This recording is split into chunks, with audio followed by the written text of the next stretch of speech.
Hello दोस्तों, अंजना के channel में आप सभी का हार्दिक स्वागत है। तो आइए दोस्तों, आज मैं आप सबको एक मोटिवेशन स्टोरी सुनाना चाहती हूँ, पापों का प्रायश्चित। एक राजा के अत्याचारों से प्रजा करहा उठी। वो इतना अत्याचारी राजा बना कि रात दिन अपनी प्रजा को परेशान करने लगा। किसी को कुछ बहाने तो किसी को कुछ बहाने। वो अपने आप को भगवान समझने लगा। कुछ दिन बाद राजा को आत्मग्लानि हुई। वो खुद ही शर्मिंदा हो गया कि मैंने मनुष्य जीवन में आकर के प्रजा को मैं इतना तंग क्यों कर रहा हूँ। वह एक दिन एक साधु महात्मा के पास गया तथा हाथ जोड़कर बोला, हे महाराज साधु जी, मैंने बहुत पाप किए हैं। मेरा कल्याण करने के लिए मुझे कोई रास्ता दिखाएं। अब मुझे अकल आ गई है, लेकिन मैंने अपनी जवानी के जोश में आकर इतने गलत कार्य किए कि अब मैं चाहता हूँ कि मेरी ज़िंदगी सुधर जाए और मैं अच्छे रास्ते पर चलूँ। महात्मा ने कहा, हे राजन, आप दोपहर तक निद्रा देवी की उपासना किया करें, अर्थात आप दोपहर तक सोए रहें। इससे जहाँ आपके पापों में कमी आएगी वहीं प्रजा का भी भला होगा।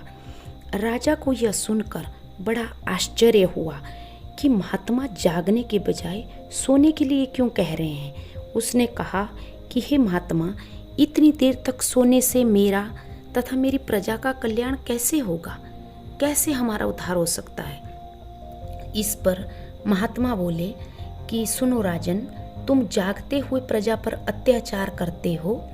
जितना समय तुम सोकर गुजारोगे, कम से कम उतने समय तक तो अत्याचारों के पाप से बचे रहोगे और तुम्हारी जनता भी तुम्हारे राज्य में सुखी रहेगी। इसलिए हो सके तो ज़्यादा से ज़्यादा सोने की कोशिश करो, दोपहर तक सोते ही रहो। साधु के वचन से राजा को आत्मा को झकझोर डाला। साधु ने इतने मीठे वचन से राजा की आत्मा को झकझोर डाला कि राजा शर्मिंदा हो गया। उसने उसी समय राजा ने संकल्प लिया कि वह भविष्य में किसी के साथ अन्याय नहीं करेगा और किसी को भी नहीं तरसाएगा। कुछ दिन तक राज्य में रहकर उसने प्रजा के साथ अच्छा व्यवहार किया। प्रजा भी राजा के व्यवहार देखकर खुश हो गई और बाद में राजा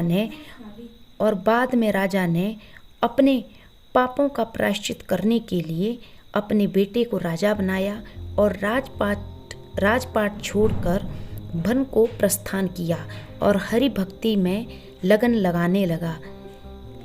तो देखा दोस्तों, आप सबने, हमें कभी भी किसी के साथ अन्याय नहीं करना चाहिए।